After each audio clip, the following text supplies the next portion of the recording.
O problema de agradar. Introdução. A necessidade de agradar está entre as mais sutis formas de prisão moral da atualidade. Neste livro, percorremos os labirintos do desejo de aceitação, analisando suas origens, efeitos e caminhos de libertação à luz da doutrina espírita, do Evangelho de Jesus e de pensadores imortais. Com profundidade e leveza, este texto convida à reflexão sincera sobre autoestima, autenticidade e consciência. Uma reflexão transformadora que não acusa, mas propõe. Que não impõe, mas desperta. Um chamado à reconciliação com a própria consciência como ponte para agradar, acima de tudo, a Deus. Entrelaços e virtudes. Quantas vezes na vida nos colocamos na posição de agradar o mundo à nossa volta? Isso é um problema?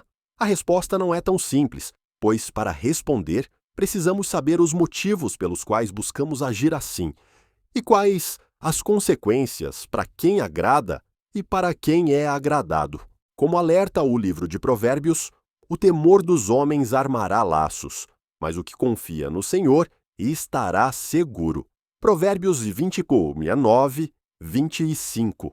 Agradar ao mundo, quando feito por temor à rejeição ou por glória vã, pode nos prender a uma trilha de ilusões e frustrações. Se ao adotarmos esse comportamento, estamos procurando tornar o mundo das relações mais harmônico, pacífico e equilibrado pelo uso sincero e autêntico da simpatia, da fraternidade, da generosidade, da compreensão, da humildade, enfim, das virtudes que amplificam a saúde das relações, não há problema em agradar. Muito pelo contrário, devemos agir sempre com esse propósito. Jesus, o modelo de todas as virtudes, disse: Bem-aventurados os pacificadores, porque eles serão chamados filhos de Deus. Mateus 5:9. Agradar, nesse sentido construtivo, é semear a paz e a concórdia onde a vida nos posiciona. Entretanto, se o objetivo de agradar visa suprir ou encobrir nossas fragilidades na busca de reconhecimento e aplausos, muitas vezes com ações carregadas de bajulações pautadas no fingimento e falsidade, atitudes que corrompem o nosso mundo íntimo, a nossa consciência, deixando expostas nossas carências internas. Neste caso, antes de direcionar esforços na direção de agradar, devemos usar energia no sentido de tratar nossas carências, principalmente as afetivas, para tomarmos posse da compreensão de que somos seres únicos e merecedores de respeito e consideração, de sermos vistos, sem que para isso tenhamos que mendigar essa posição. Como reflete Santo Agostinho, o elogio pode envaidecer o tolo e confortar o justo, mas quando nos tornamos dependentes dele, deixamos de caminhar com liberdade. O apego à aprovação externa desvirtua nosso centro de gravidade interior, sendo que Emmanuel, em diversas obras, ressalta que o dever bem cumprido é a maior forma de agradar ao Criador, pois os homens veem a aparência, mas Deus vê o coração. 1 Samuel 16:7. O chamado da estrada de Damasco. Na obra de Francisco Cândido Xavier, ditada por esse espírito iluminado e benfeitor, intitulada Pão Nosso, em seu item 47, encontramos uma abordagem sobre esse tema, a qual vamos utilizar como base para ampliarmos nossas reflexões. Abrindo o item, encontramos uma colocação de Paulo de Tarso, a qual já nos oferta reflexão sobre a questão, mostrando um direcionamento desse agradar. Diz Paulo: se estivesse ainda agradando aos homens, não seria servo do Cristo. Paulo, Gálatas 1:10. O ensinamento de Paulo é profundo e desafiador. A servidão ao Cristo implica desprender-se dos aplausos do mundo. Como disse Jesus: como podeis crer, vós que recebeis glória uns dos outros, e não buscais a glória que vem do único Deus? João 5,44. Saulo de Tarso, antes de Paulo, doutor da lei judaica, demonstrava seriedade e determinação no exercício de suas funções. Como as autoridades judaicas combatiam a boa nova ofertada por Jesus, a ponto de terem crucificado o Cristo, Saulo passou a ser um ferrenho perseguidor dos seguidores do crucificado. Prendeu e executou por apedrejamento Estevão, fiel e sincero seguidor das lições de Jesus. Após esse episódio, demanda Saulo para Damasco a fim prender outro seguidor do Cristo, Ananias. Com essa atitude, buscava agradar às autoridades, cumprindo aquilo que julgava seu dever, junto a essas autoridades. Assim, demonstrava sua firmeza de propósitos e determinação, mal sabendo que era um vaso escolhido para a tarefa mais nobre. Essa fase era apenas preparação intelectual, pelo doutorado na lei, firmeza e determinação que deveria utilizar mais adiante, ao despertar para sua verdadeira missão. Mas, seguindo ele viagem e aproximando-se de Damasco, subitamente o cercou um resplendor de luz do céu, e caindo por terra, ouviu uma voz que lhe dizia: Saulo, Saulo, por que me persegues? Ele perguntou: Quem és tu, Senhor?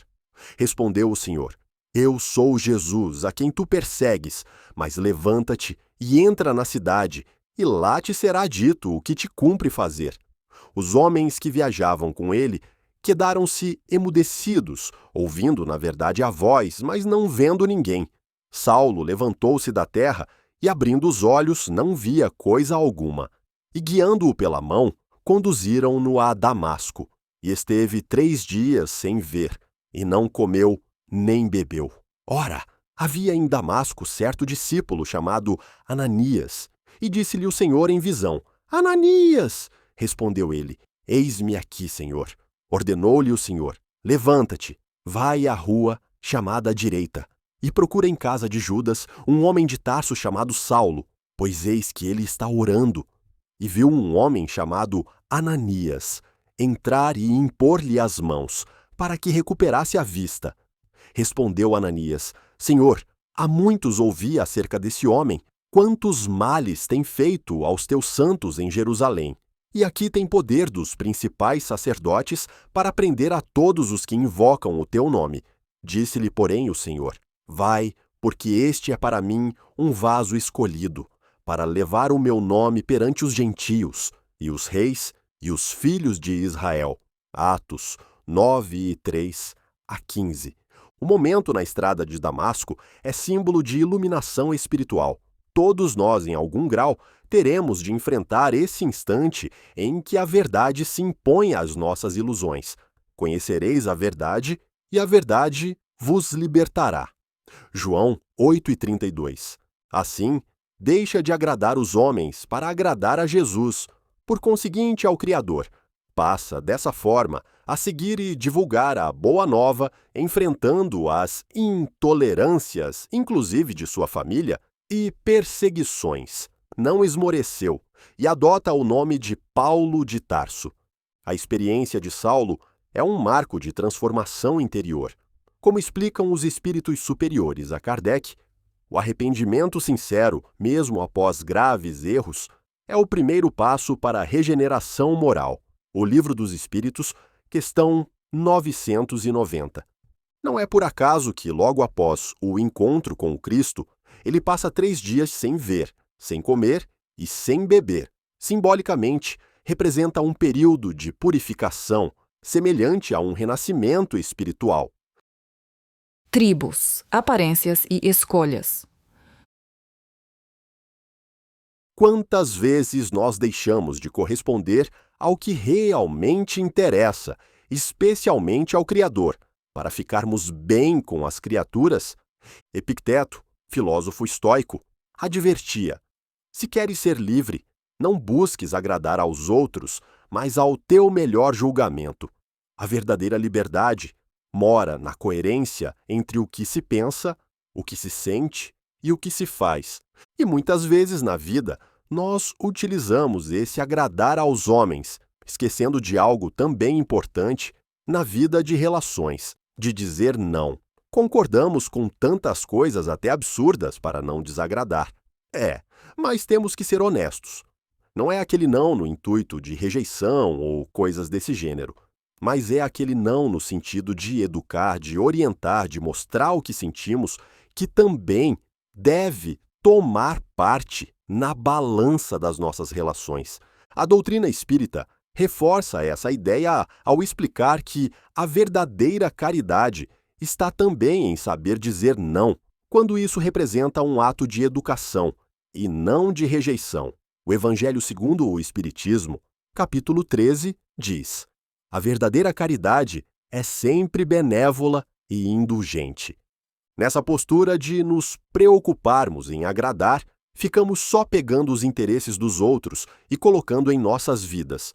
Não te conformes com este mundo, mas transforma-te pela renovação da tua mente, para que experimentes qual seja a boa, agradável e perfeita vontade de Deus. Paulo, Romanos 12:2. Esse alerta de Paulo é atual. Não devemos abrir mão da nossa verdade interior para ser aceitos pelo mundo. Não estou sugerindo que atentemos contra a passagem de Jesus, na qual nos diz que quem quiser ser o primeiro seja o último, que seja aquele que serve. Mas, nesse sentido, Jesus nos propõe esse servir na direção de que sejamos humildes, sejamos úteis, mas não sejamos escravos.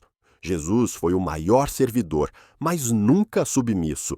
Ele lavou os pés dos discípulos, mas rejeitou a hipocrisia dos fariseus. Sua humildade não era conivente, era transformadora. O Filho do Homem não veio para ser servido, mas para servir e dar a sua vida em resgate de muitos. Marcos Diei, 45. Muitas vezes somos escravos do agradar, para alguém não se aborrecer. Ficamos aborrecidos, magoados, nos afastamos ou coisa desse semelhante, por deixamos de dizer não, apenas preocupados em agradar aos outros, o que nos tornaria escravos dos pareceres de terceiros a nosso respeito. Dizer não quando é necessário exige coragem moral. Fingir concordância para evitar desconforto é uma forma de auto-engano. O Tribunal da Consciência. Primeiramente, nós temos que estar bem conosco, e não podemos estar bem conosco quando somos escravos do agradar aos outros. A doutrina dos Espíritos esclarece, em O Livro dos Espíritos, questão 919, que o método mais eficaz de evoluir é conhecer-se a si mesmo. Só podemos agradar de forma autêntica aos outros quando somos íntegros com a nossa própria consciência. Isso de agradar é muito comum, principalmente quando antecedemos a condição de adultos. Nós fazemos as coisas para agradar a tribo, a fim de fazer parte dela. Quantas pessoas, principalmente adolescentes, passam ao uso de drogas, por exemplo, para estar de boa, de bem com a turma, com o grupo. Isso é um fenômeno amplamente explicado pela psicologia do desenvolvimento. O desejo de pertencimento é uma necessidade humana fundamental. No entanto, quando a necessidade de aceitação ultrapassa a autenticidade, perdemos o eixo interno. Como disse Confúcio, quem vive para agradar a todos termina sem saber quem é. Tenho a história que um amigo me contou há muitos anos. O filho dele chegou da escola e relatou-lhe que seus colegas o convidaram para usar maconha. O pai conta que gelou, pois sabia o estrago que essa escolha poderia fazer ao filho e estender-se para a família. Então o pai questiona sobre a atitude do filho diante da proposta e o filho relata que disse não ter interesse. Relata ainda que os colegas insistiram questionando se ele não queria ser amigo deles. A que o filho respondeu que queria, mas se para isso teria que participar do uso de drogas, preferia ficar sem a amizade. O pai conta que relaxou. Reflitamos por que esse filho agiu assim, porque havia muito diálogo e orientação dos pais na sua família, havia confiança, o que criou no filho uma autoestima suficiente para não se tornar escravo das drogas, a fim de agradar aos amigos. Esse relato é um exemplo claro de resiliência moral.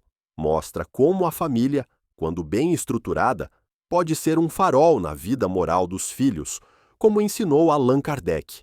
A família é um microscópio do mundo espiritual, onde se aprende a amar, perdoar e progredir. O Evangelho segundo o Espiritismo, capítulo 14. É bem verdade que, olhando pelo prisma da doutrina espírita, principalmente pelo fator da reencarnação, mesmo que a orientação familiar seja ótima, o espírito traz consigo suas tendências mal resolvidas de outras vidas, as quais tomam parte nas escolhas atuais. Na questão 385 de O Livro dos Espíritos, os espíritos ensinam que a influência dos pais é importante, mas o espírito traz suas próprias predisposições. Educar é acender luzes, não impor caminhos. Esse foi apenas um exemplo para destacar a importância da educação pelo exemplo e pelas adequadas orientações nas escolhas que fazemos em nossas vidas, bem como a construção de elevada autoestima. E nós, muitas vezes, cometemos inúmeras besteiras para agradar, para seguir os outros, para sermos aceitos, denotando nossas carências de autoestima, como ensina o Evangelho segundo o Espiritismo. No capítulo 17, o verdadeiro homem de bem é aquele que pratica a lei de justiça, de amor e de caridade. E isso só é possível quando nos reconhecemos como filhos de Deus, dignos de respeito e autenticidade. Agradar aos outros, negando a própria verdade, é uma forma sutil de violência contra si. Mas nós temos que ser aceitos pela simples condição de seres humanos, pelas nossas qualidades, respeitados, inclusive, nossos defeitos, nesse processo de evolução. Atire a primeira pedra quem não os tem. Jesus não escolheu seus companheiros entre os perfeitos, mas entre os dispostos. Os sãos não precisam de médico, mas sim os doentes. Eu não vim chamar os justos, mas os pecadores ao arrependimento. Lucas 5, 31 e 32. A aceitação cristã não se baseia em aparências, mas em intenções e obras. Jesus nos coloca uma das principais qualidades, ou atributos, a humildade. No entanto, o ser humildade não é se rebaixar, mas reconhecer a verdade sobre si mesmo, com sinceridade e sem exageros, nem para mais nem para menos. A pessoa humilde sabe que possui qualidades e capacidades, mas também reconhece suas limitações, seus erros e sua necessidade de aprender sempre. É uma postura de abertura para o crescimento. A humildade verdadeira não se confunde com falta de valor pessoal, como nos dizem os espíritos em O Livro dos Médiuns, capítulo 31. O homem verdadeiramente humilde é aquele que não se acha superior a ninguém. Essa consciência protege contra a vaidade do agradar para ser superior, para ser reconhecido. Sermos aceitos é termos respeito e valorização por aquilo que somos, efetivamente, seres humanos, com qualidades já conquistadas e outras a conquistar. Seres imperfeitos, mas em evolução rumo ao amor e à sabedoria. Eclesiastes nos lembra: para tudo há uma ocasião certa. Há um tempo certo para cada propósito debaixo do céu. Eclesiastes 3:1. Aceitar-nos como somos hoje é fundamental para construirmos a melhor versão de nós mesmos amanhã. Quando nós nos colocamos ou tentamos nos colocar de forma superior aos outros, a impor as nossas vontades, se eles aceitam, tornam-se nossos escravos. Se nós aceitamos imposições, nos tornamos escravos. Os espíritos nos alertam. Em O Livro dos Espíritos, questão 785, que o orgulho é a causa principal das aflições humanas. Ao agradar por interesse, caímos no orgulho disfarçado, na superioridade ilusória. Então Paulo está nos dizendo que se ele ainda procurasse agradar aos homens, não seria servo de Cristo. Por que ele faz essa colocação? Porque na sua primeira fase, a fase de preparação para a missão que ele teria à frente, ele foi doutor da lei. E como doutor da lei, levava as coisas a sério, foi perseguidor, queria agradar a família, queria agradar aos seus pares no sinédrio e, assim, ele perseguia aos discípulos da Boa Nova trazida por Jesus, porque era essa a proposta das autoridades intolerantes e ignorantes da verdade. Naquela época, essa consciência, trazida por Paulo, reflete um dos princípios mais elevados da mensagem cristã: a fidelidade a Deus acima das aprovações humanas. Como disse o próprio Cristo: aquele que me confessar diante dos homens, também eu o confessarei diante de meu Pai. Mateus 10:32. Ainda como Saulo, doutor da lei, ele não parou para pensar se aquilo estava moralmente certo ou estava errado. Ele estava seguindo o que era interpretado falsamente na lei de Moisés, voltada essa interpretação ao atendimento dos interesses de poder mundano dos investidos da autoridade fugaz, passageira, efêmera.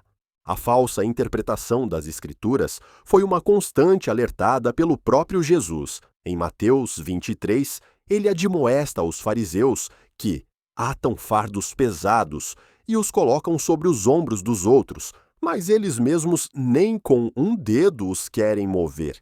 Assim, agradar às autoridades religiosas não é sinônimo de agradar a Deus. Frente a isso, paradoxalmente, descumpriam a lei que diziam defender, apresentada via Moisés, visto que essa lei orientava a não matar. Entretanto, ainda como Saulo de Tarso havia executado Estevão, ele participou e foi o principal carrasco de Estevão no processo da sua execução, por ser ele discípulo do crucificado. A lei mosaica diz claramente: não matarás. Êxodo 20:13. A participação de Saulo na execução de Estevão, sob o pretexto de defesa da fé, revela a gravidade de se confundir o agradar ao sistema com o verdadeiro servir a Deus. Como diz Santo Agostinho, a verdade é como um leão. Você não precisa defendê-la. Deixe-a livre, e ela se defenderá. Mais tarde ele, seguindo essa ideia, demanda para Damasco, a fim de dar prosseguimento ao propósito de caçar os discípulos da Boa Nova, conforme texto bíblico anotado acima. Nesse contexto, o episódio na estrada de Damasco é também uma ilustração do que os espíritos chamam de chamado espiritual, um momento clímax em que a vida externa é suspensa para que a consciência emergente possa escolher um novo caminho. O Livro dos Espíritos, questão 872. Aquele era o momento apropriado. Deus não erra o tempo. Há um tempo para cada coisa debaixo do céu, ensinado em Eclesiastes. E às portas de Damasco, ele encontra Jesus e percebe a loucura que estava fazendo. Eis que estou à porta e bato. Se alguém ouvir a minha voz e abrir a porta, entrarei em sua casa e cearei com ele. Apocalipse 3:20. O encontro de Saulo com Jesus é a materialização desse chamado. Ele abriu a porta da alma e o Cristo entrou. E assim, deixou de ser escravo daqueles seus pares no sinédrio, passou a ser seguidor de Jesus. O despertar de Saulo, ainda que tardio do ponto de vista humano, foi exato do ponto de vista divino. O sofrimento de 3 dias em cegueira foi uma purgação simbólica da cegueira moral. É incompatível agradar à luz e às trevas ao mesmo tempo. Ninguém pode servir a 2 senhores. Mateus 6:24. O agradar ao Cristo exige coragem para desagradar aos homens quando estes estão a serviço das trevas. Se ele ainda quisesse, ao mesmo tempo, agradar os seus pares no sinédrio e agradar a Jesus, com certeza não daria conta da sua missão. Não podeis servir simultaneamente a Deus e a Mamon. Lucas 16:13. Mamon não é apenas o Deus das riquezas, mas simbologia de todo o apego materialista ou vaidoso. Agradar aos homens pela necessidade de status, aprovação ou ganho é servir a Mamon. Agradar a Deus é renunciar a isso, em favor da verdade, da justiça e do amor. Ele resolve ser seguidor do Messias. aceitou aquela condição de ser cristão. Ser cristão, na acepção mais profunda, não é meramente adotar uma crença, mas transformar-se num discípulo prático dos ensinos do Evangelho. Jesus disse: "Se alguém quiser vir após mim, negue-se a si mesmo, tome a sua cruz cada dia e siga-me." Lucas 9:23. A escolha de Paulo foi assim, um ato de entrega total. Nem se chamavam cristãos os seguidores de Jesus naquela época, mas estamos usando a expressão atual. Na Antioquia, foi que pela primeira vez foram chamados cristãos, Atos 11:26. Até então, eram os do caminho. Isso nos relembra que ser cristão é mais um caminho de vida do que um rótulo. O cristão verdadeiro não é o que se diz seguir Jesus, mas o que caminha com ele em cada escolha. Ele, para ser seguidor do Cristo, foi rejeitado, inclusive, pela família. Quem ama o pai ou a mãe mais do que a mim não é digno de mim. Mateus 10:37. Essas palavras de Jesus não são um incentivo ao desamor, mas a prioridade da verdade sobre a conveniência. Amar a verdade é amar também aos outros, ainda que esses não compreendam o nosso caminho. Mas ele compreendeu que ser honesto era ser honesto consigo mesmo, e não viver para agradar os outros, mas assumir a nova compreensão da verdade. A verdadeira honestidade começa no coração. Ser fiel até a morte, e eu te darei a coroa da vida. Apocalipse 2:10. Esse ensinamento reflete a importância de perseverar na fé, mesmo diante de perdas ou desprezos. Agradar a Deus exige coerência íntima, mesmo que o preço seja a rejeição externa. O que ele fez? Perdeu inclusive a família. O pai o rejeitou. O Evangelho, segundo o Espiritismo, reforça que a verdade, quando vivida com amor e paciência, converte corações. A perseverança de Paulo, ainda que dolorosa, foi o alicerce de sua missão. A caridade não se envaidece, não busca seus próprios interesses, tudo suporta. 1 Coríntios 13. E ele foi à luta. Foi perseguido da mesma forma que ele antes fora perseguidor. Depois foi preso, condenado e executado. Mas, após Damasco, enfrentou tudo com determinação. Pois, ao compreender que Jesus era o Messias profetizado nas Escrituras, não titubeou, resolveu seguir o Cristo, mesmo enfrentando tantos desafios e intolerâncias. Independente dos efeitos dolorosos, pois estes passam. Ele encarnou o ensino de Jesus. Com a medida com que medirdes, também vos medirão. Lucas 6:38. Mas Paulo não se vitimizou. Ao contrário, transformou cada adversidade em testemunho.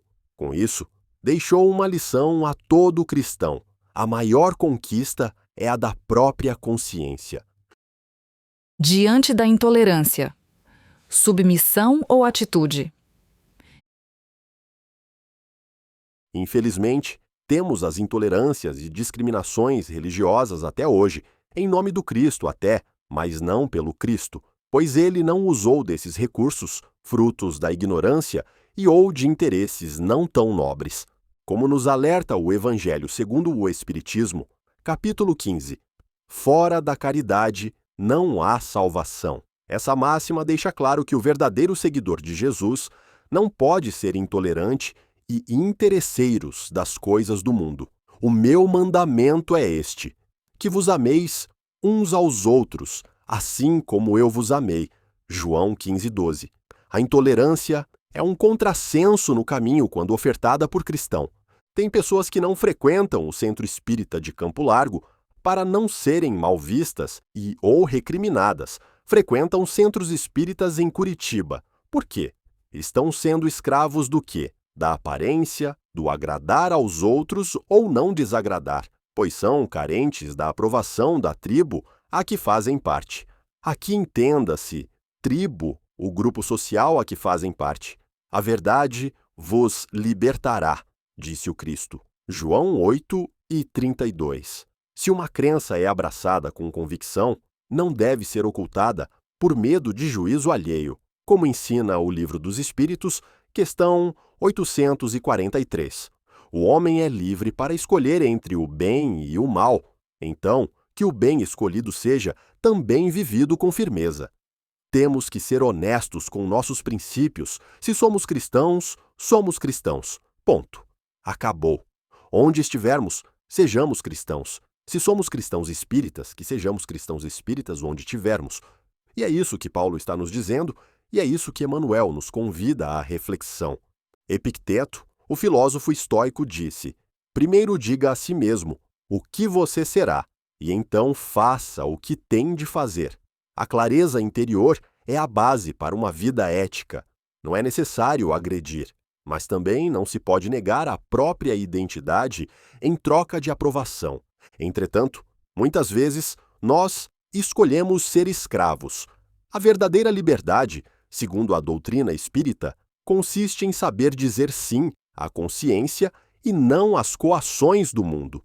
Os homens estão tanto mais livres quanto menos dominados pelas paixões, diz o Livro dos Espíritos, questão 843. Escolhemos o caminho da escravidão moderna quando abrimos mão do direito de pensar e sentir com autonomia. A verdadeira liberdade, segundo a doutrina espírita, está em ser senhor de si mesmo, e isso se faz com disciplina moral, não com agrado indiscriminado. Escolhas: amor ou futilidades? Atualmente, nossas principais escolhas para sermos escravos voluntários estão ligados a quê?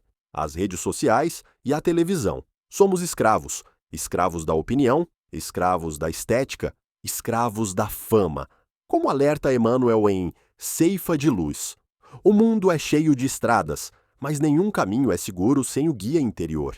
E esse guia é a consciência, a voz de Deus em nós. Nós viramos escravos dessas escolhas. Onde estiver o teu tesouro, aí estará também o teu coração. Mateus 6:21. A atenção é a moeda da consciência. O que nutre nosso tempo, nutre também nossa alma. Se escolhemos o efêmero, desnutrimos o eterno. Esses aparelhos que nos conectam com o mundo são bons ou ruins? Nem bons, nem ruins. O uso que fizermos é que os qualifica. Na verdade, esses recursos são ótimos, importantes, vieram para facilitar as nossas vidas, mas, se nós não soubermos usar, nós vamos gastar tempo precioso, que poderia ser utilizado no caminhar na direção de evoluir. Como tudo na vida, avalia-se pelo uso. Jesus transformou uma cruz, instrumento de tortura, em símbolo de redenção. Nós também podemos transformar as redes e tecnologias em ferramentas de luz ou em instrumentos de fuga. A escolha é nossa. Como alerta Emmanuel em Vinha de Luz, o instrumento em si não é mau, mas o uso que o homem faz dele é que o define como bênção ou maldição. Tudo o que a vida moderna nos entrega pode ser escada ou abismo. Refletir, Jesus, refletir as missões, refletir aquilo que somos, refletir de onde viemos, para onde vamos, qual é o nosso destino. São essas as questões fundamentais do Espiritismo, como destaca Kardec em O que é o Espiritismo? Conhece-te a ti mesmo e teu caminho estará claro. O despertar espiritual começa com a autopercepção e não com a imitação das massas. É caminhar nessa direção, utilizando esses recursos ofertados por Deus para tal. A tecnologia, quando iluminada pelo propósito edificante, pode ser uma ponte para o bem. A cada um será dado conforme sua obra. Mateus 16:27. Usar as redes para iluminar e não para distrair é uma forma de serviço ao Cristo. São questões fundamentais à luz da doutrina espírita. Como ensina Kardec, na introdução de O Livro dos Espíritos, conhecer-se a si mesmo é, pois, o primeiro passo para melhorar-se. Jesus já nos havia apontado isso. Se queres entrar na vida, guarda os mandamentos. Mateus 19:17. E esses mandamentos devem ser interiorizados, não apenas externamente obedecidos. Nós gastamos tempo precioso nas futilidades das redes sociais, nas futilidades que encontramos na televisão. Como disse Chico Xavier, nem todos que estão na multidão estão em comunhão. A quantidade de visualizações não é medida de verdade, mas de apelo. A verdade tem seu tempo próprio, sua luz tranquila. Como alerta o Espírito de Verdade em O Evangelho segundo o Espiritismo, capítulo 6. Espíritas, amai-vos. Eis o primeiro ensinamento. Instruí-vos, eis o segundo. Perder tempo com a futilidade é abandonar a oportunidade de serviço e aprendizado que cada dia nos traz. Eu, certa feita, fiz uma verificação lá por 2016, mais ou menos, não recordo exatamente.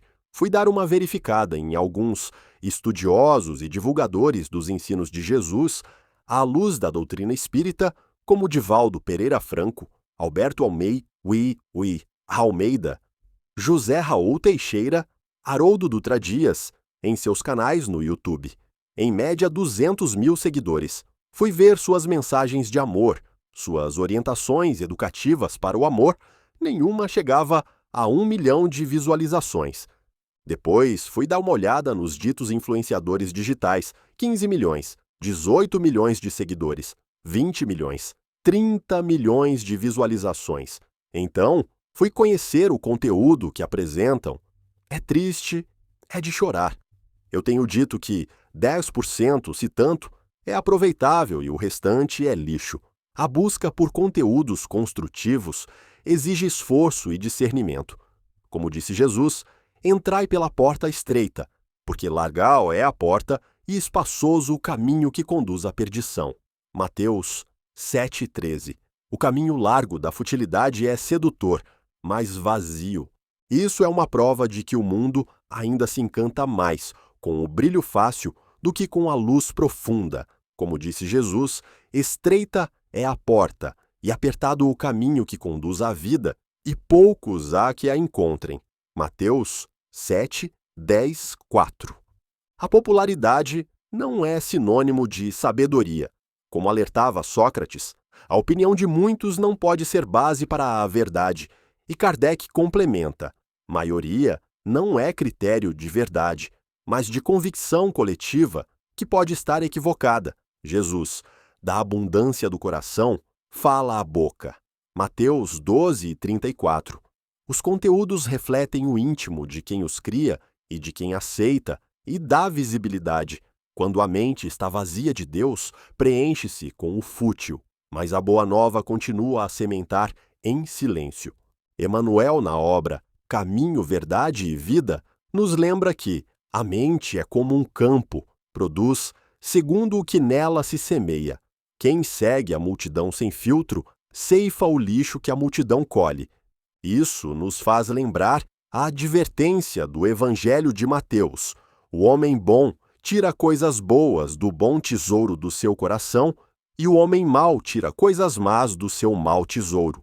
Mateus 12, 35. Aquilo que consumimos com frequência torna-se o conteúdo que produzimos e transmitimos, mas por que nós escolhemos coisas fúteis e inúteis para nos abastecer a mente? Por que nós aceitamos ficar escravos desses aparelhos? Por que não paramos? Ou não queremos usar o direito de pensar? Porque a futilidade é mais fácil. Porque a futilidade é confortável, como alerta Emmanuel. A oportunidade de melhorar raramente se acha nas festas ruidosas do mundo, mas quase sempre nos momentos silenciosos da consciência. Ceifa de luz. A transformação requer esforço. O esforço da transformação exige renúncia. Paulo recomenda: transformai-vos pela renovação do vosso entendimento. Romanos 12:2. Pensar no sentido evangélico não é apenas raciocinar, é discernir à luz do amor e da verdade.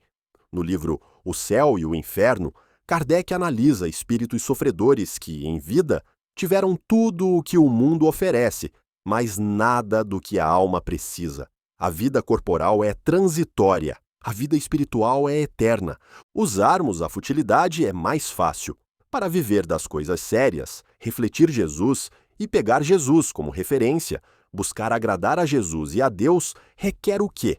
Reflexão. Requer conhecimento da verdade? Jesus é o caminho, mas nem sempre o caminho mais cômodo.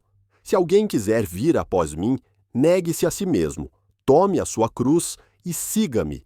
Mateus 16, 24. A escolha pelo Cristo é uma escolha por profundidade e não por aparência. Mas a verdade, antes de libertar, abala, e muitos preferem a prisão cômoda da ignorância à liberdade responsável do saber. Requer aprofundar a verdade e, para tanto, é preciso gastar energia mental. É preciso gastar energia para a reflexão. A fé raciocinada, como propõe Kardec, não teme o confronto com a lógica. Ao contrário, requer estudo, esforço e investigação.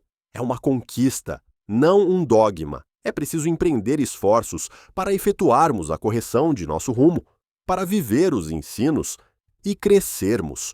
O que nutre a mente, nutre a vida. A liberdade exige responsabilidade. O que consumimos com os olhos e ouvidos também alimenta a nossa alma. Como dizem os espíritos em O Livro dos Espíritos, questão 909. O homem pode vencer suas más tendências desde que o queira com firmeza. E o querer firme é a expressão do amor próprio verdadeiro, fundado na consciência. Mas aí não temos tempo, ou ofertamos o tempo que sobra. Por quê? Utilizamos tempo precioso com futilidades. Ao invés de dar sobras de tempo ao que é essencial, o discípulo verdadeiro oferta ao Cristo o melhor de si, seu tempo, sua mente, sua vontade. Entretanto, consumimos como escravos essas inutilidades. A doutrina espírita esclarece que a liberdade verdadeira é a liberdade de escolher conscientemente. Como explica o Livro dos Espíritos, questão 872. A liberdade do homem cresce com o desenvolvimento da inteligência e do senso moral. A escravidão à futilidade é sintoma de infantilidade espiritual. É mais fácil e não nos colocam em situação de conflito conosco mesmo. A luz, quando acesa, revela a poeira. Muitos evitam a luz interior por temerem encarar o próprio estado de alma. Como ensina Emmanuel, a dor é professora silenciosa e o conflito interno é oficina de luz quando bem aproveitado. Fonte viva. O convite a mudanças nos coloca, nos chama à transformação.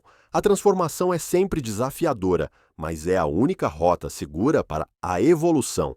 Quem perseverar até o fim, esse será salvo. Mateus 24, 13. E a salvação, em termos espirituais, é a paz de consciência, conquistada pela prática e trabalho no bem. Usar o direito de pensar é um ato de reverência à lei divina, como ensina o Livro dos Espíritos, questão 619. Deus deu a todos os homens a possibilidade de conhecerem a sua lei. Mas esse conhecimento requer ato volitivo. É preciso escolher saber e escolher agir. Tem outra coisa que a gente também é voluntário a ser escravos: a moda. Moda é uma forma de escravidão. Ou não, moda é uma forma de escravidão. Quando a identidade é substituída pela imagem, o espiritose desnaturaliza, como alerta Leon Denis. A verdadeira beleza é a que surge da alma pura e elevada. O que vestimos diz algo, mas o que somos fala mais alto. Por quê? Como alerta o Evangelho segundo o Espiritismo, capítulo 8. A verdadeira beleza é a da alma. Quando deixamo-nos conduzir pelas tendências externas sem discernimento, tornamo-nos marionetes de valores superficiais, porque você deixa alguém escolher e dizer para você o que é bonito e o que não é. A verdadeira estética é a estética do bem, do caráter e da consciência tranquila. Quando delegamos o gosto à massa, deixamos de escolher como espíritos livres. Você não deve pegar algum produto e comprar, usar algum produto que está na moda. Não. Isso é a anulação da individualidade que Deus nos concedeu como patrimônio único. Os Espíritos ensinam, em O Livro dos Espíritos, questão 146. A alma tem sua individualidade antes, durante e depois da encarnação. Se perdemos essa individualidade em favor do agrado coletivo, estamos negando nossa essência divina. Você pode usar, desde que aquilo verdadeiramente te agrade. Mas se você faz porque alguém indicou, porque alguém disse que era bonito, porque alguém famoso indicou e ou está usando. Mas aí todo ano muda. Como disse Sócrates, conhece-te a ti mesmo. Sem autoconhecimento, tornamo-nos reflexos dos outros, não expressões autênticas do que somos. A mudança externa constante é uma estratégia do mundo para nos tirar do centro interior. A consciência, ao contrário, é constante em sua busca pela verdade. Os céus e a terra passarão, mas as minhas palavras não hão de passar. Mateus 24, 35. Hoje, se a cor desse ano é o branco, e você gosta do rosa, mas passa a usar o branco por ser da moda. Isso é o quê? Tribo. É escravidão. A escolha consciente, é um exercício de liberdade. Não é o mundo que deve nos impor valores, mas nós que devemos escolher, com responsabilidade, o que convém à nossa caminhada espiritual. Ser autêntico é um ato de coragem. A individualidade é uma dádiva divina, diz O Livro dos Espíritos, questão 146. A alma é um espírito encarnado, e esse espírito tem sua própria luz, que não deveria ser ofuscada pelas preferências alheias. Segundo Confúcio, quando você segue a multidão, você pode acabar em lugares onde ela não sabe para onde está indo. Seguir a tribo sem questionar é delegar a outros o rumo da própria vida, e a vida é escola individual. Dessa forma, nós estamos querendo estar de bem com a tribo, estar bem na opinião daqueles que convivem conosco, da sociedade. Seria melhor e mais saudável para a harmonia interna e nossa paz de consciência. A busca exagerada por aprovação externa pode ser um caminho de desvio moral. A verdade nem sempre agrada, mas sempre liberta. Estar de bem com eles é praticarmos ações saudáveis, darmos exemplo como Jesus deu, não no nível dele, porque nós não temos esse nível ainda, mas a cada dia nos aproximarmos dele, pela vivência saudável e amorosa, exercitando nossa livre escolha com responsabilidade e autoestima consciente e confiante. Em O Evangelho segundo o Espiritismo, capítulo 15, lemos: o verdadeiro cristão é reconhecido pelo bem que pratica. Jesus agradava não pelo discurso, mas pelo exemplo.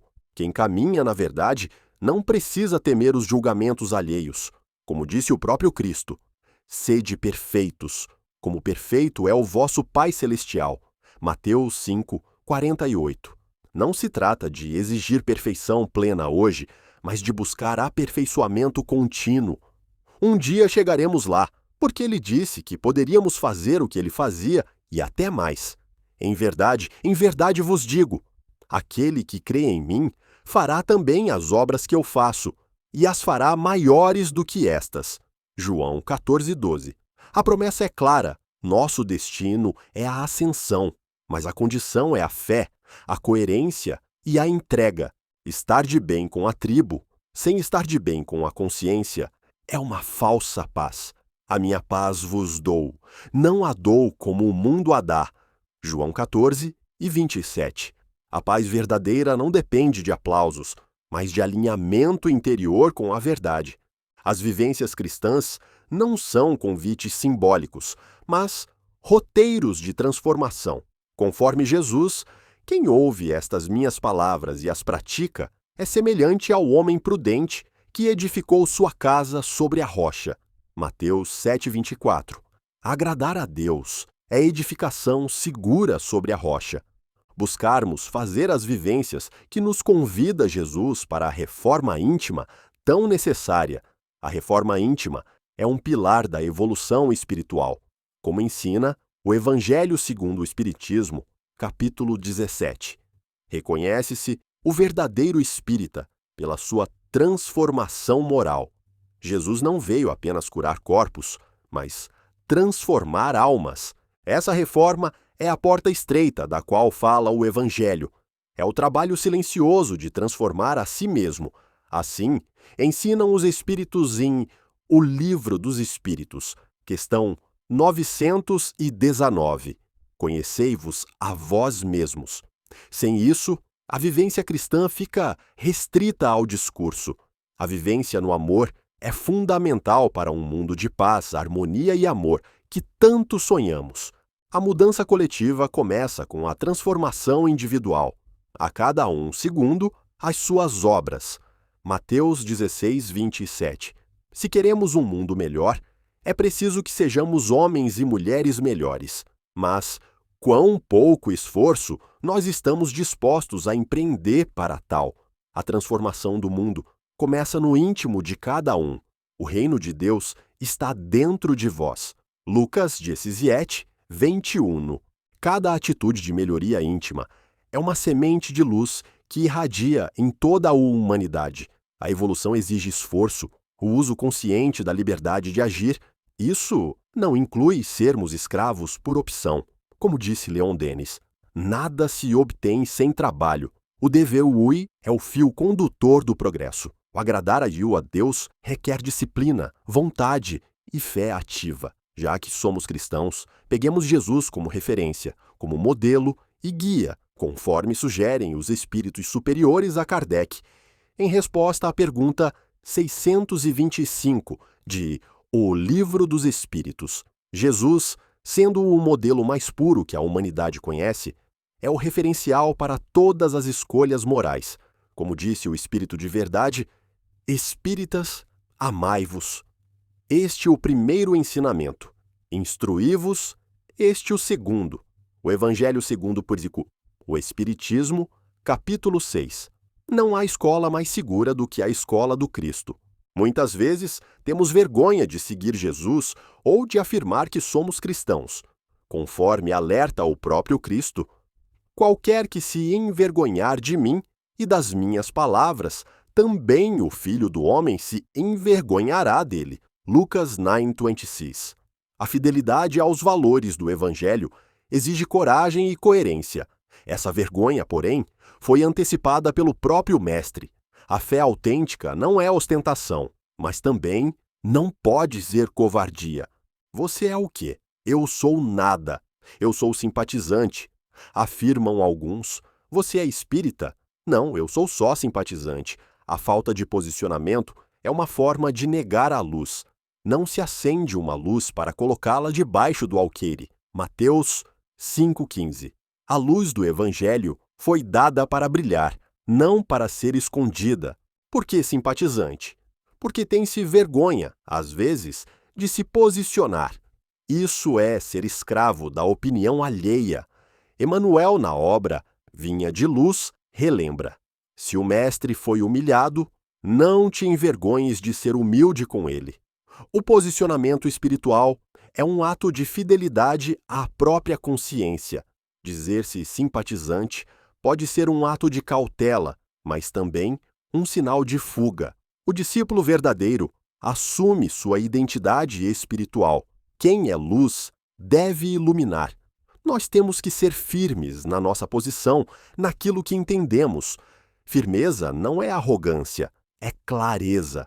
Como disse o apóstolo Pedro, estais sempre preparados para responder a todo aquele que vos pedir razão da esperança que há em vós. 1 Peter 3:15. A fé deve ser convicção, não conveniência. Se somos simpatizantes, não somos, pois quem é, assume.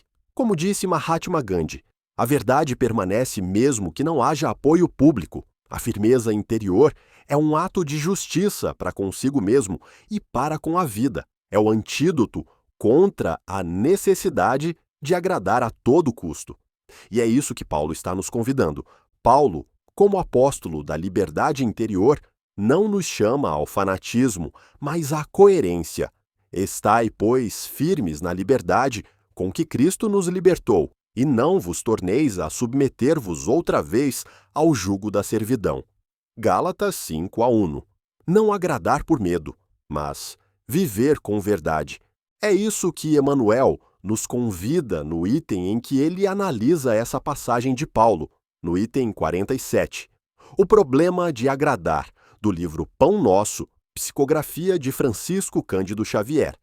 Emmanuel, como mentor espiritual profundo e coerente, nos chama ao centro da questão, a consciência. A luz do mundo pode iluminar os caminhos, mas somente a luz interior guia o destino. Seara dos médiuns. Paulo, ao afirmar que não agrada mais aos homens, nos ensina a priorizar a verdade interna em detrimento das aparências sociais. Nós criamos o quê? Viramos escravos.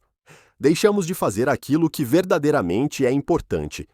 Como explicam os espíritos, a lei de liberdade só se exerce plenamente quando aliada ao dever. O Livro dos Espíritos, questão 872. Fazer o que agrada aos outros não é problema, quando não trai a voz da alma. Mas fazer o que trai a consciência para manter aparências é escolher a prisão, a escravidão, em vez da autenticidade. Aprovação divina. A liberdade de ser. E eu pergunto a você, consegue agradar já que a gente adora agradar os outros? Conseguimos agradar a todos? Não? Não conseguimos. O próprio Cristo foi rejeitado, traído e crucificado. Ele, que curava os enfermos, amava os pecadores e ensinava a verdade, foi incompreendido pela maioria. Veio para o que era seu, e os seus não o receberam. João 1:11. Então, quem somos nós para exigir aprovação geral? Se nem o Cristo conseguiu agradar a todos, quem somos nós para querer agradar? Como disse Francisco de Assis, é dando que se recebe. Mas o dar verdadeiro não é agradar para ser aceito, é servir por amor. Nós temos que estar de bem, primeiramente, conosco. A paz de consciência é um estado de alinhamento com a lei divina. Deixo-vos a minha paz vos dou, não vô-la dou como o mundo a dá. João 14:21 e 7. O mundo dá uma paz de aparências. Jesus oferece a paz da verdade. Como é que eu posso estar de bem com os demais, se não estou bem comigo mesmo? Não tem como. O amor ao próximo pressupõe o amor a si. Como explica o Evangelho segundo o Espiritismo, capítulo 11. Amai ao próximo como a vós mesmos. Sem autorrespeito, não há base para a caridade autêntica. Então, é preciso que eu esteja de bem comigo mesmo. Começa por aí, e eu estando de bem comigo, que eu possa agir de forma adequada, correta, principalmente, se cristão sou, e se cristão à luz da doutrina espírita sou, que eu seja espírita em todos os lugares onde eu transito. A consciência tranquila é o santuário mais sagrado que podemos habitar. Como ensinam os espíritos, em O Livro dos Espíritos, questão 621, a lei de Deus está escrita na consciência. Portanto, agradar a Deus é viver em alinhamento com ela, onde quer que estejamos. Eu tenho um amigo que é espírita e é médico. Ele diz, eu não sou médico espírita, eu sou espírita, casualmente médico, circunstancialmente médico, mas sou, antes de tudo, espírita. Isso revela a integridade moral, a unidade entre o ser e o agir. Como dizia o filósofo estoico Sêneca, vive de tal modo que tuas palavras não envergonhem tuas ações, nem tuas ações tuas palavras. A convicção espiritual não deve ser ocultada, mas vivida, onde eu transitar. Se alguém me perguntar, respondo, eu sou espírita. Se tiver que morrer por isso, eu sou espírita. É isso? Claro que hoje em dia não precisa tanto, não temos tanto esse risco. Se não mudarem as coisas no Brasil, nós não temos tanto esse risco. Assumir-se como discípulo de Jesus é um ato de coragem e fé, porque todo aquele que se envergonhar de mim e das minhas palavras, dele se envergonhará o Filho do Homem. Lucas 9:26. A fidelidade aos princípios espirituais é uma forma de honrar a verdade que nos liberta, mas ainda assim há formas de morrer socialmente, pela exclusão, pelo julgamento, pela rejeição. Emmanuel ensina que a fidelidade a Deus, mesmo nas menores coisas, é a semente da glória espiritual, caminho, verdade e vida. E aí Emmanuel vai nos dizer, analisando essa passagem de Paulo, o seguinte: os sinceros discípulos devem estar muito preocupados com os deveres próprios e com a aprovação isolada e tranquila da consciência. Essa frase é importantíssima. Essa aprovação tranquila da consciência é a paz que não depende de aplauso. Se o nosso coração não nos acusa, temos confiança para com Deus. 1 João 3, 21. Essa é a verdadeira liberdade. Não a de fazer o que quisermos, mas a de estarmos em paz com aquilo que fizermos. Devemos estar preocupados com a aprovação individual, isolada, tranquila da consciência. Quem primeiro tem que nos aprovar? A nossa consciência. E aí encontramos o verdadeiro tribunal da vida. Não o das redes sociais, nem o das multidões, mas o tribunal íntimo da consciência. Como dizem os espíritos, é ali que está gravada a lei divina, o Livro dos Espíritos, questão 621. É para ela que nós vamos responder acerca de nossos comportamentos, do que fazemos. Não adianta enganar o mundo se o coração sabe a verdade. De Deus não se zomba. Tudo o que o homem semear, isso também ceifará. Gálatas 6:7. A consciência é a guardiã da nossa responsabilidade. Se somos honestos, sinceros, transparentes, ou se somos falsos, a transparência interior é o fundamento da evolução moral. Como ensina o Evangelho segundo o Espiritismo, capítulo 17. Sede perfeitos. A perfeição está no esforço em se melhorar. Ser sincero consigo mesmo é o primeiro passo para a cura espiritual. Ou somos seguidores do Cristo, ou somos idólatras de algumas pessoas famosas, seja lá no que for, não importa. Seguir Jesus é diferente de idolatrar ídolos humanos. Enquanto o Cristo nos convida à cruz da transformação, os ídolos prometem glória sem sacrifício. Não podeis servir a dois senhores. Mateus 6:24. Gostar de alguém pelo trabalho que faz, seja lá jogador de futebol, seja lá um artista, seja um cantor, um musicista ou um ator, gostar não tem problema nenhum. O problema é que nós não podemos nos espelhar neles. Como é que é a vida deles? A gente sabe?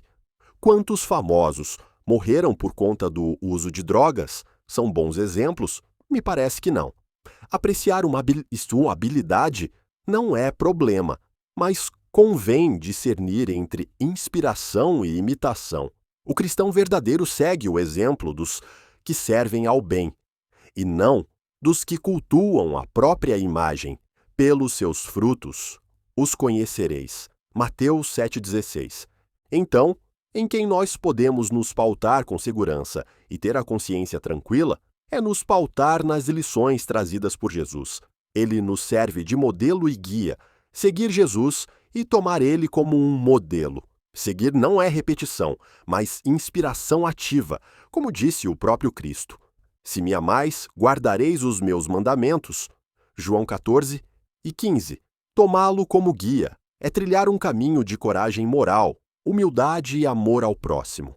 Na verdade, é seguir as suas lições. Este é o objetivo de estarmos neste mundo, o objetivo da vida terrena. Segundo o Evangelho segundo o Espiritismo, é o progresso moral. A lei de evolução atua sobre todos. Jesus nos mostrou como evoluir com amor, sem precisar aprender apenas pela dor. É aprender e viver a lei do amor, sendo que as lições de Jesus representam a mais forte expressão da lei do amor. A lei do amor é a base de todas as outras leis morais. O maior mandamento é: amarás o Senhor teu Deus de todo o coração. E o segundo, semelhante a este, é: amarás o teu próximo como a ti mesmo. Mateus 22:37 a 39.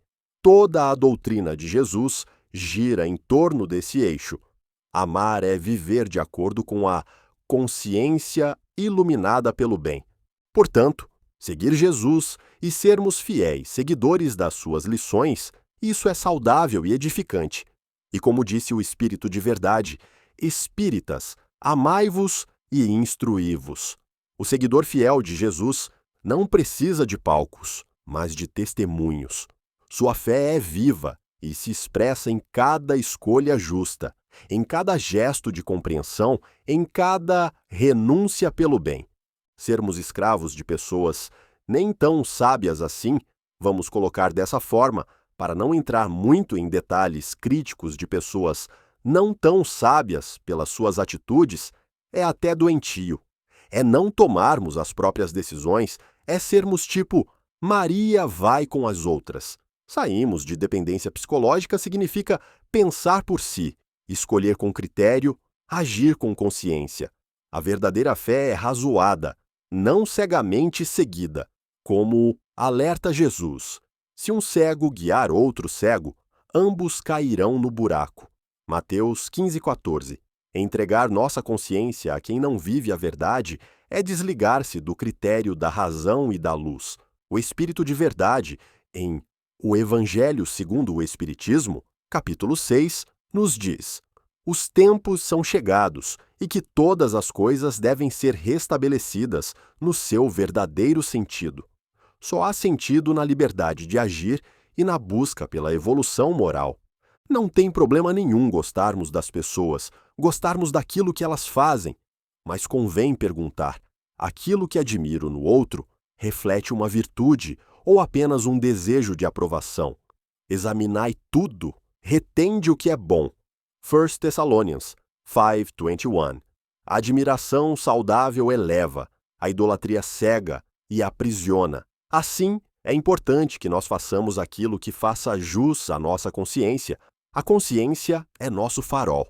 Fazer jus à consciência é estar em paz, mesmo que o mundo grite. É agradar a Deus, mesmo que desagrade aos homens. Por que a consciência? Porque a lei de Deus está na consciência. E essa é uma das afirmações centrais do Espiritismo. O código moral divino não está fora de nós, mas dentro.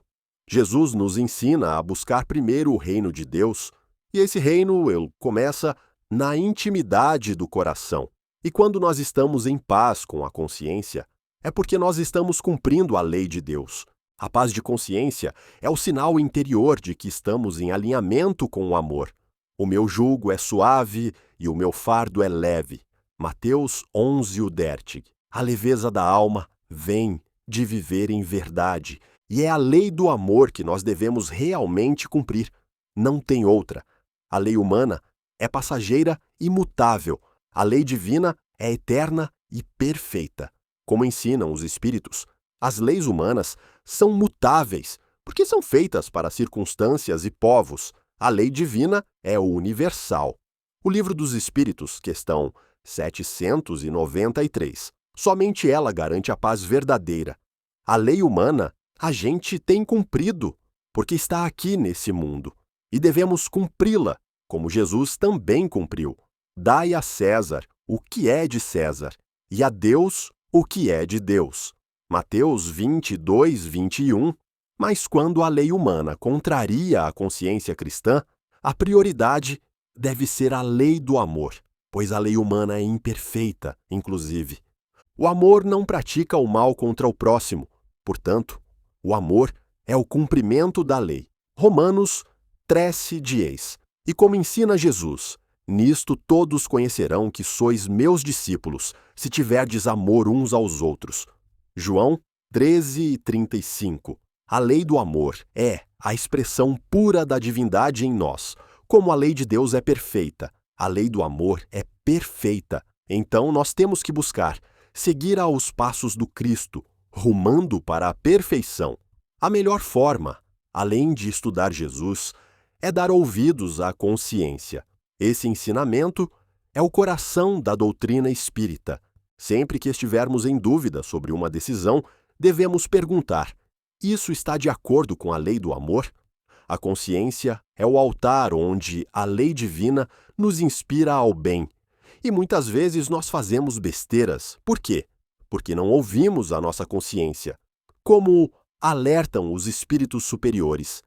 Se escutasseis sempre a vossa consciência, não cairíeis tão frequentemente. O Livro dos Espíritos, questão 919A. O problema não é a falta de saber o que é certo, mas a falta de coragem para escolher o certo. E é isso que Emmanuel está nos dizendo, que devemos buscar a aprovação isolada e tranquila da nossa consciência. Não é da consciência dos outros. Cada um buscar a aprovação da sua própria consciência. O que eu estou fazendo merece aplauso ou nem tanto? É a minha consciência que deve definir. É ali que está a lei de Deus. Quando nós queremos agradar aos outros, normalmente nós nos perdemos. E prossegue Emmanuel.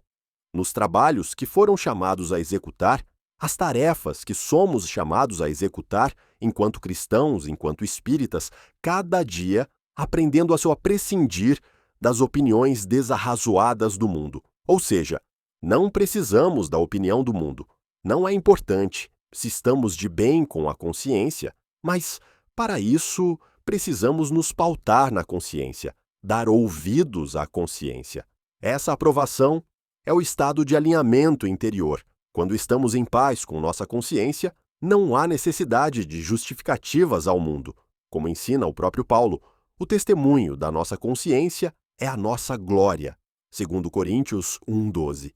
Porém, quando damos ouvidos àquilo que nos pregam nas redes sociais, sem o devido cuidado, estamos na contramão do nosso destino. Não é que não tenha coisas boas nas redes sociais, muito pelo contrário, tem coisas boas. Mas como é que vamos selecionar? Jesus já deu a dica. Temos que separar o joio do trigo. Temos que tirar fora o joio. Como é que você faz isso? Analisando. Principalmente analisando à luz das lições trazidas por Jesus, elucidadas, revividas pela doutrina dos Espíritos e esclarecedora de tantas coisas. Para isso, você precisa o quê? Raciocinar. Para eu estar em paz com a minha consciência, eu preciso trabalhar. Posso até errar, mas estar em paz com a minha consciência, se errei, é buscar a reparação. Procurar fazer diferente da próxima vez, mas quando eu produzo minhas ações na intenção exclusiva de agradar aos outros, sem o devido cuidado com os efeitos ou consequências, sustentado pela insegurança e baixa autoestima, a chance é grande de fracassar. Tenhamos amigos, convivamos com eles, mas não façamos aquilo que eles querem nos determinar que façamos. Seremos escravos se fizermos as vontades dos outros de forma inconsequente, apenas para agradar, sem as devidas análises para avaliarmos se devemos ou não assim proceder. Paz de consciência, liberdade e felicidade. Temos que ser livres, e só seremos livres se dermos ouvidos à nossa consciência. Só a ela nós devemos tributo, porque quando tributamos as nossas responsabilidades à consciência, estamos nos conectando com o Criador, porque a lei divina está na consciência. Então, precisamos estar conectados com a nossa consciência. E é isso que Emmanuel está nos propondo nessa passagem que ele nos orienta. Por quê? Porque a consciência é onde está escrita a lei de Deus. É a consciência que nos conecta com Deus. É nessa direção que Jesus diz que não dá para servir a Deus e a Mamon. A gente pensa que Mamon é referência apenas a questões financeiras, dinheiro, bens materiais. Não. Seguir alguém, ter gurus aqui na Terra, que não são tão qualificados assim para serem gurus, é servir a Mamon. É até perigoso até seguir gurus aqui nessa Terra. Temos que tomar cuidado com os falsos cristos e falsos profetas. Melhor não arriscar. Muitas vezes são cegos guiando cegos. Temos que tomar cuidado. Como é que podemos tomar cuidado? Passando as nossas ações pelo crivo da consciência, pelo crivo do amor, verificando pela reflexão a qualidade, a honestidade, princípios, valores daqueles que nós pegamos como exemplo, não com o objetivo de julgamento.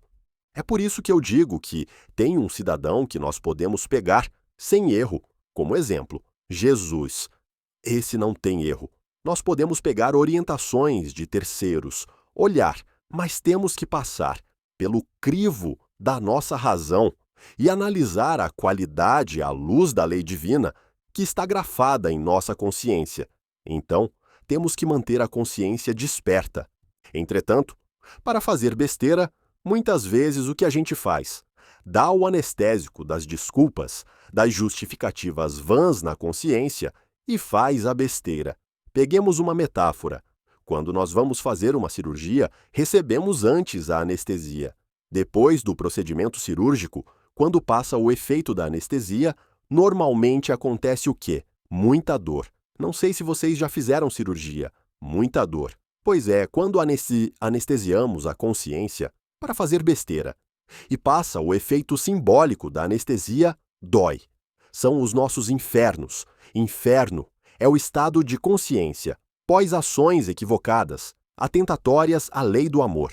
Se queremos o céu, temos que estar em paz com a nossa consciência. E é essa a orientação que Emmanuel está nos passando, que devemos agradar, diz ele, ter a aprovação isolada e tranquila da consciência. E para fazer isso, é preciso refletir, é preciso analisar, é preciso usar uma coisa que eu falo frequentemente, exercer o direito de pensar, porque usar o direito de pensar é usar a inteligência.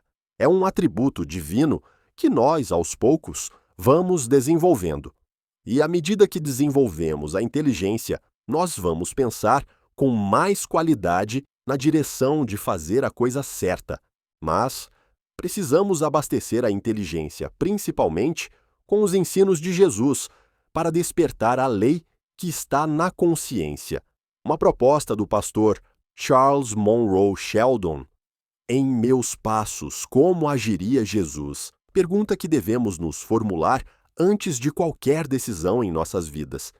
E esse autor, um pastor americano, de uma comunidade pequena, certa feita, propôs à sua comunidade que, a partir daquele momento de sua pregação, antes de tomar uma decisão, analisem o rumo a tomar fazendo-se essa pergunta. A comunidade passou a agir fazendo-se essa pergunta, os comportamentos e ações mudaram significativamente. A qualidade das relações naquela comunidade melhorou profundamente. Vamos errar? Vamos. Não somos o Cristo. Não temos a capacidade dele ainda. Mas isso é uma forma de exercício. E a partir do momento que começamos a exercitar e passar pelo crivo da consciência, pelo crivo da lei do amor, todas as nossas ações, com certeza, nós vamos melhorando a qualidade do resultado pelo exercício persistente.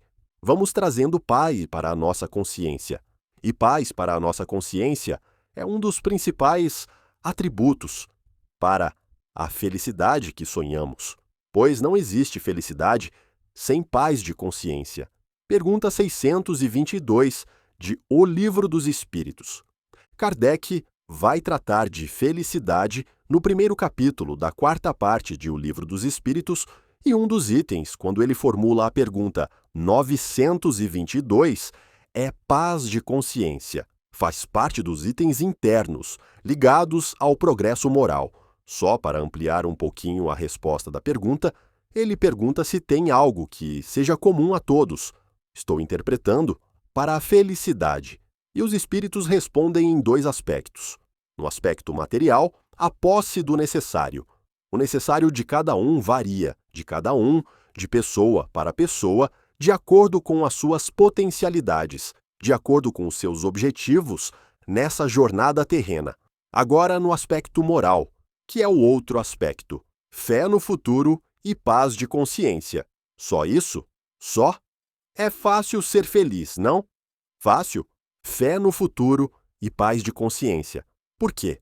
Porque fé no futuro. Sem um futuro não há felicidade. O que sustenta a fé no futuro ou garante que temos um futuro? Um atributo divino que temos em nós, a imortalidade. Sem a imortalidade, não há futuro. Sem a imortalidade, nada somos. Somos espíritos imortais, destinados à perfeição.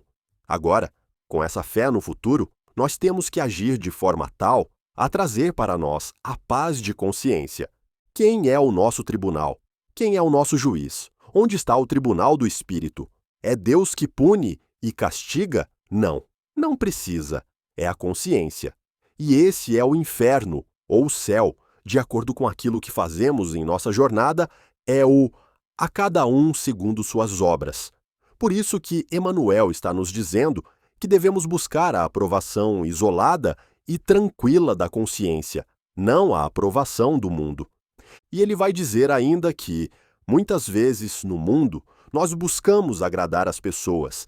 Passamos anos agradando alguém. Um dia que fazemos algo que desagrada, ela só vai lembrar daquilo desagradou. Essa ingratidão revela a fragilidade dos relacionamentos fundados em interesses. Como alerta o Evangelho segundo o Espiritismo, capítulo 11. O verdadeiro amor é desinteressado. Quem ama pelo que o outro é, e não pelo que ele faz, sabe perdoar e compreender. Lembremos do que aconteceu com o próprio Cristo.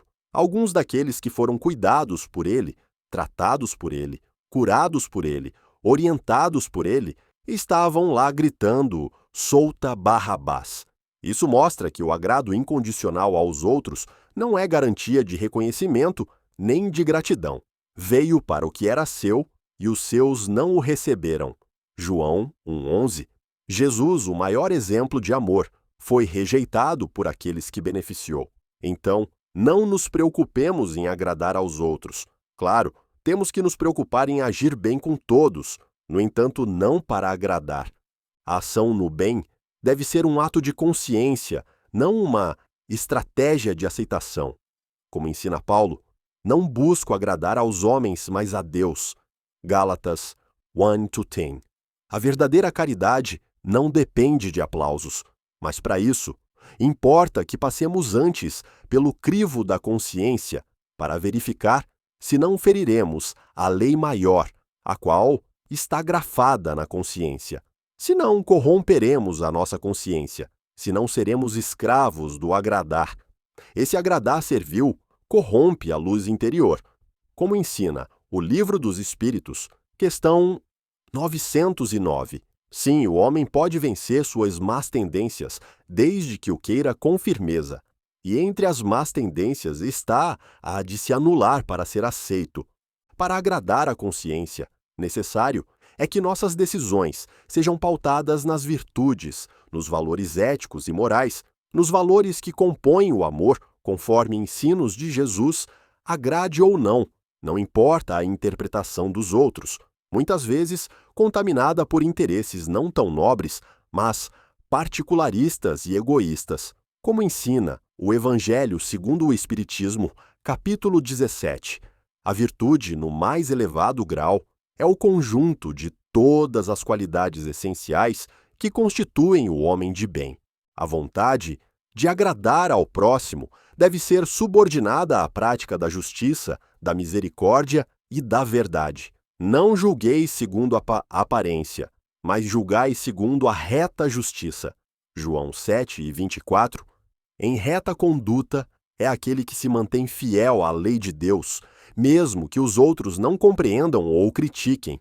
O olhar do mundo é instável, mas o olhar de Deus é constante e justo. A responsabilidade com a nossa consciência deve ser cumprida. Estamos em paz, e é muito bom estar em paz com a consciência. Quando buscamos agradar aos outros, seja por moda, por tribo, pois ansiamos por fazer parte de tribos, nos afastamos de nossa essência e por isso da fonte causal que é Deus, que, para agradá-la, fazemos um monte de besteira junto com a tribo. Como citei em alguns exemplos, até o uso de drogas muitas vezes é pelo seguir a tribo. A necessidade de pertencer é natural, mas quando se sobrepõe à fidelidade interior, se transforma em escravidão. Buscar a glória dos homens é renunciar à glória de Deus. João 5:44.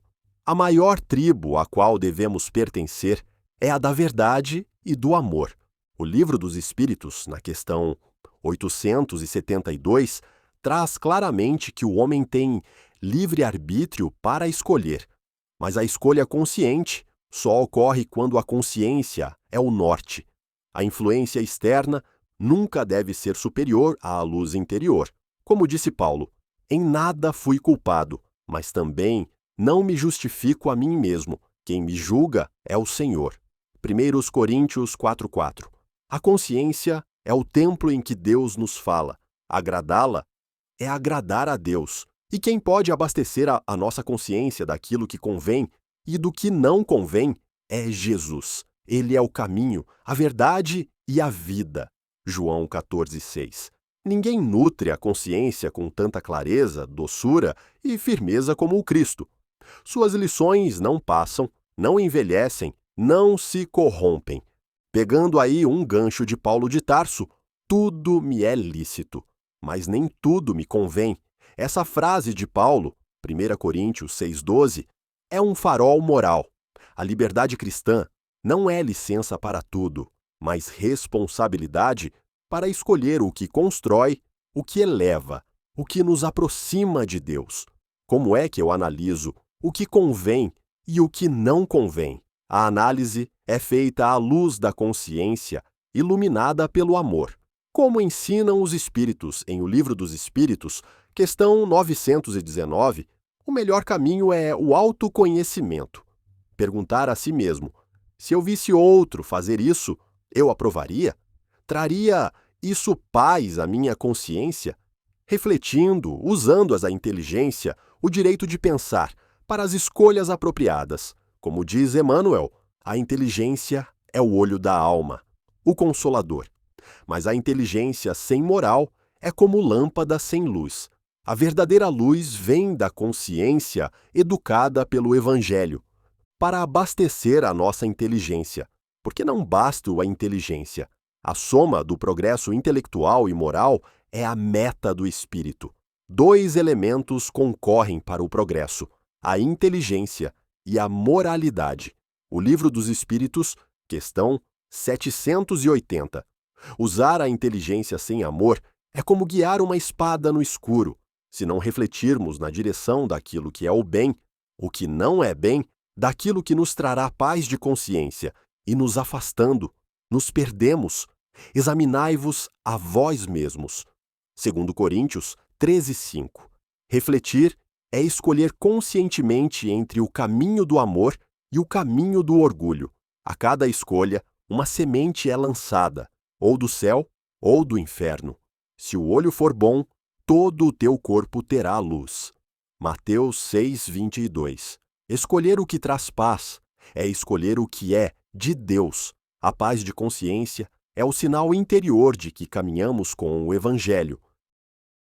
Sabedoria, razão e sentimentos. A inteligência só não é suficiente. É preciso os valores do coração. Como dizem os Espíritos, a verdadeira sabedoria é a aliança entre o conhecimento e a bondade. O Livro dos Espíritos, questão 780. A inteligência sem sentimento é orgulho. O sentimento sem inteligência é fanatismo. A luz da razão precisa do calor do amor para iluminar sem ferir. Só com a somatória do progresso intelectual e moral poderemos fazer as nossas ações serem qualificadas nas virtudes que compõem o amor. A caridade, a humildade, a tolerância e a verdade são expressões desse amor em ação. Ainda que eu tivesse o dom de todas as ciências, se não tivesse amor, nada seria. 1 Coríntios 13:2. Pergunto: Hitler era inteligente, altamente inteligente para manipular o que ele manipulou, manipular o povo, levar o povo praticamente ao suicídio e ao genocídio, um povo dos mais inteligentes da época.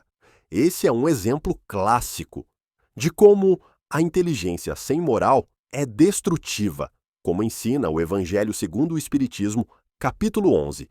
Os maus, por mais astutos, caem cedo ou tarde pelo próprio peso. A verdadeira grandeza não está na astúcia, mas na retidão de alma. Mas Esse povo deixou-se manipular pela astúcia de um doente moral, por não passar suas ações pela análise da consciência. Quando ignorada, a consciência grita através do arrependimento. Quando ouvida, ela guia através da paz. Faltou a todos passar as decisões pela análise de que se havia coerência com a lei do amor. A lei do amor é o crivo infalível. Tudo me é lícito, mas nem tudo edifica. 1 Coríntios 10, 23. A escolha mais inteligente é a que constrói o bem em si e no outro. E nós, no dia a dia, nas nossas relações dentro do lar, que o seu sim seja sim, que o seu não seja não. Essa recomendação de Jesus está em Mateus 5,37.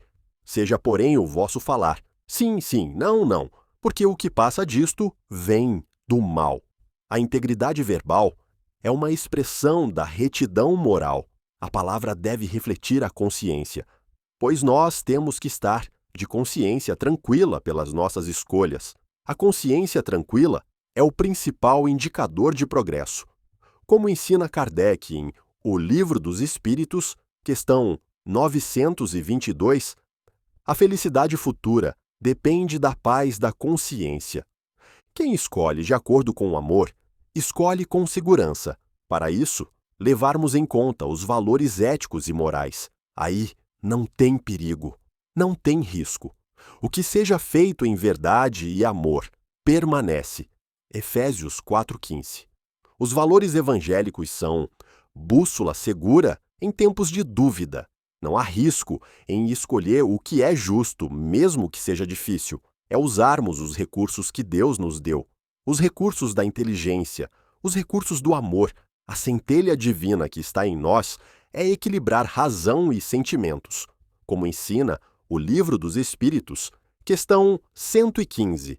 Deus criou todos os espíritos simples e ignorantes, mas com a missão de se esclarecerem.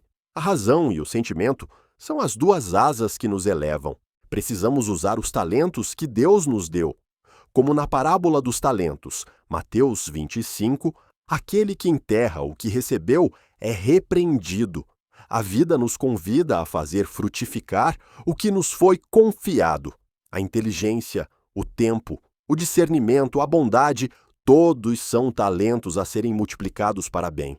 Se não usamos esses valores em nossas escolhas, nós vamos usar os talentos que Deus nos deu de forma inadequada. E como diz o Evangelho, a quem muito foi dado, muito será cobrado. Lucas 12, 48.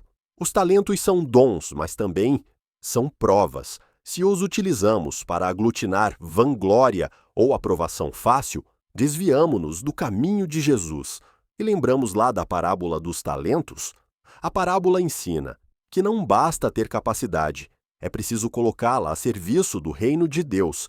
Enterrar os talentos é viver com medo, multiplicá-los é viver com fé. Mas se não refletirmos para usar adequadamente, não os multiplicaremos. Jesus não estava falando de dinheiro, ele usou uma metáfora. Como em todas as parábolas, a lição é espiritual. Os talentos representam as oportunidades, as virtudes, os recursos interiores que cada um recebe. Nossa maior responsabilidade é fazê-los crescer. As palavras são sementes. Pelas tuas palavras serás justificado, e pelas tuas palavras serás condenado. Mateus 12, 37. Agradar com palavras falsas é lançar flores mortas no solo da consciência. As mãos são talentos? São talentos.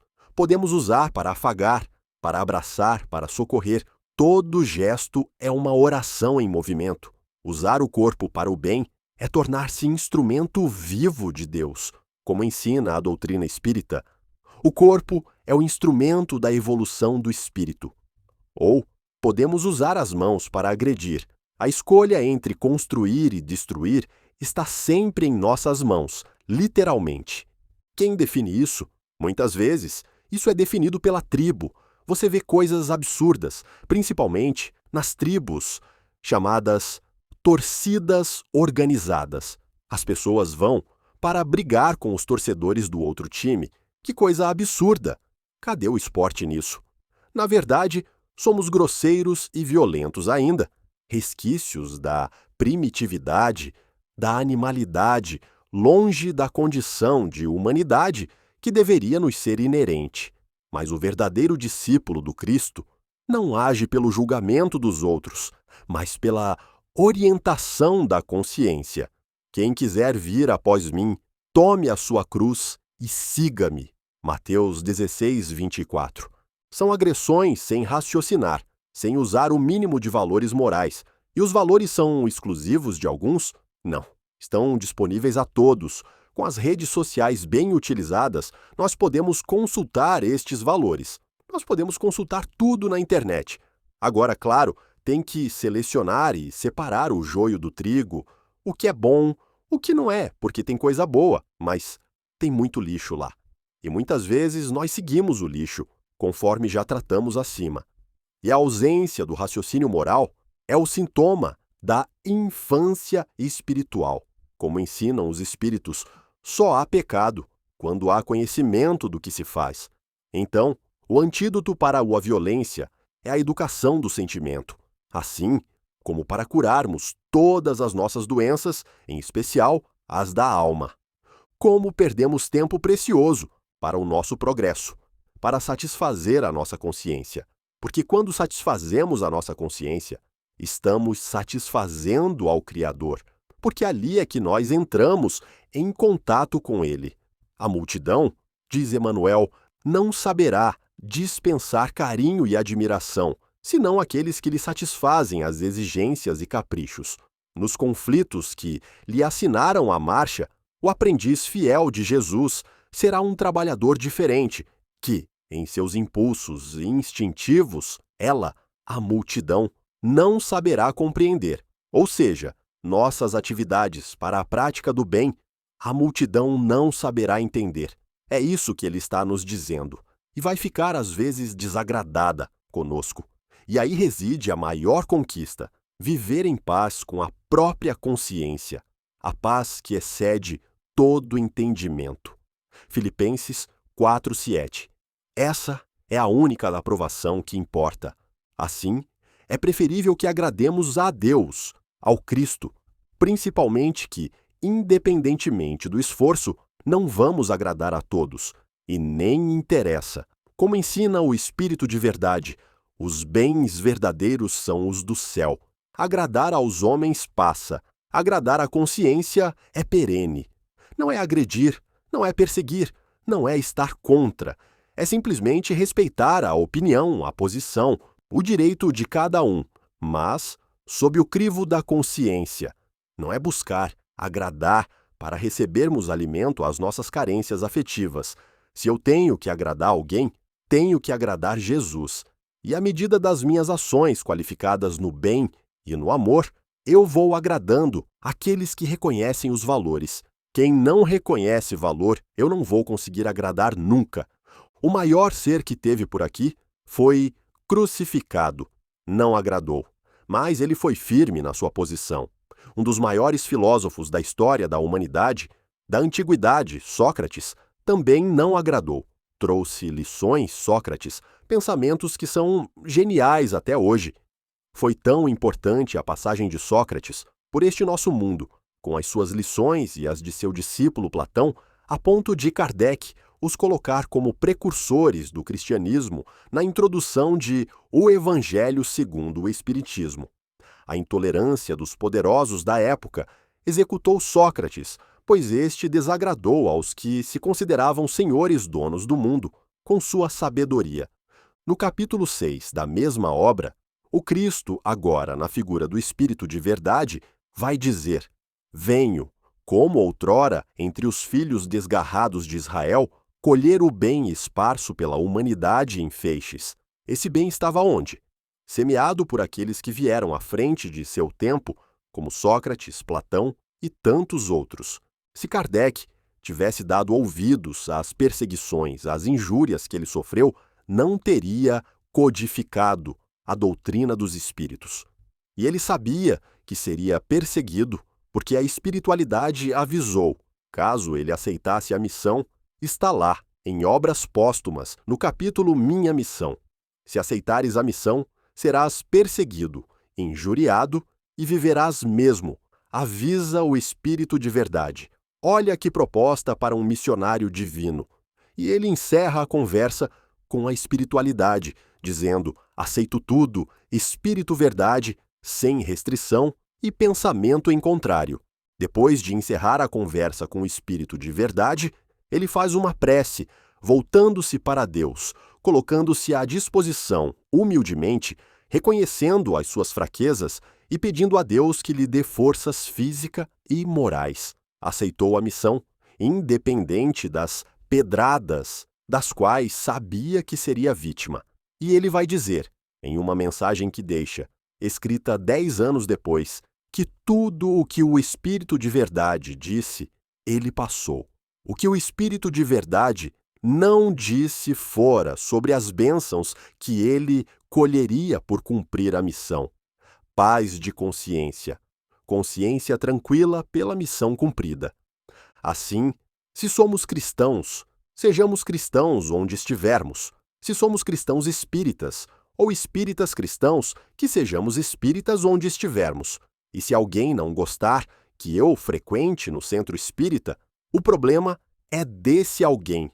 Eu conheci uma pessoa cuja mãe era de uma outra crença religiosa, e ela, a filha, adotou o espiritismo. A mãe dizia: minha filha, olha minha filha, você é tão boa.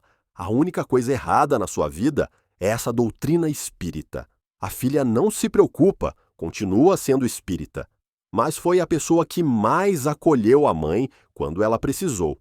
E a mãe passou a participar, quando estava na casa da filha, em dia de estudo do Evangelho no lar. A única coisa errada na sua vida é essa doutrina. Certo. Ela persistiu. Ela não se preocupou se desagradava a mãe, mas respeitava a mãe. E sua crença, valorizar a mãe, ser grata à mãe, é algo sagrado na vida. Mas temos que ser gratos a Deus por essa doutrina nas nossas vidas, porque ela nos aproxima de Cristo, nos aproxima do próximo e de Deus, e traz paz de consciência em nossas vidas, se vivida. E paz de consciência se chama felicidade, é o céu. Como conclui Allan Kardec, a felicidade é a paz interior, fruto da fé e da prática do bem. O Livro dos Espíritos, questão 922. Não existe céu maior do que o céu conquistado dentro de si. O que a gente escolhe? Temos que escolher com firmeza, com determinação. Eu sou um ser espiritual, sou um espírito, filho de Deus, destinado à perfeição, e nada pode mudar isso. Agradarmos a nossa consciência, como propõe Emmanuel, é rumo certo, que encerra suas orientações dizendo que o sincero trabalhador do Cristo, portanto, saiba operar sem a preocupação com os juízos errôneos das criaturas. Jesus o conhece e isto basta. Guia prático. Aplicações espirituais para a vida cotidiana. Este guia reúne práticas sugeridas ao longo da reflexão, organizadas para fácil aplicação no dia a dia. O objetivo é favorecer a coerência entre pensamento, sentimento e ação, promovendo um estado duradouro de paz de consciência. Primeiro diário de autenticidade. Todas as noites, registre uma atitude do dia que esteve em sintonia com sua verdade interior. Reflita, ela agradou ao mundo ou à sua consciência? Segundo silêncio de escuta. Separe 5 a 10 minutos diários para escutar sua consciência. Sente-se em silêncio e observe o que emerge sem julgamento. Faça disso um hábito. Terceira, coragem do não. Identifique ao menos uma situação por semana em que você costuma ceder apenas para agradar. Pratique o não respeitoso como um ato de verdade e amor. Quarto posicionamento tranquilo. Quando questionado ou criticado por suas crenças e valores, responda com serenidade: esta é minha verdade e nela encontro paz. 5. Escolhas conscientes. Antes de qualquer decisão importante, Pergunte-se: isso está em sintonia com a lei do amor e com minha consciência? Responda com honestidade. Dinâmica de reflexão. Em que eu estava pensando quando agi assim? Esta dinâmica ajuda a compreender os motivos inconscientes por trás dos comportamentos de agradar. Escolha 3 situações recentes em que você tentou agradar alguém. Para cada uma, responda: o que eu esperava obter com isso? Eu estava sendo sincero comigo? A ação trouxe paz ou desconforto depois? O que eu poderia ter feito de forma mais fiel à minha consciência? Agora escreva uma frase que resuma sua compreensão sobre o porquê você busca agradar. Um compromisso para agir diferente diante disso. Faça essa dinâmica sempre que sentir que está se afastando de sua autenticidade. Encerramento afetivo. Despedida espiritual, afetiva e reflexiva. Se chegou até aqui, é porque sua alma anseia por verdade, que cada frase tenha sido um espelho para o seu coração, não para julgá-lo, mas para despertá-lo. Resumo emocional da jornada. Juntos, percorremos os caminhos do agradar e seus labirintos. Entendemos que nem sempre é um erro, mas muitas vezes é um alerta. Descobrimos que a paz de consciência é a mais doce aprovação e que o Cristo nos convida a viver com retidão, mesmo quando isso desagrada ao mundo. Último convite à prática e ao despertar. Não permita mais que o aplauso do mundo afogue a voz da sua alma. Viva de modo que sua consciência, ao fim do dia, possa sorrir e que o Evangelho mais que lido seja vivido.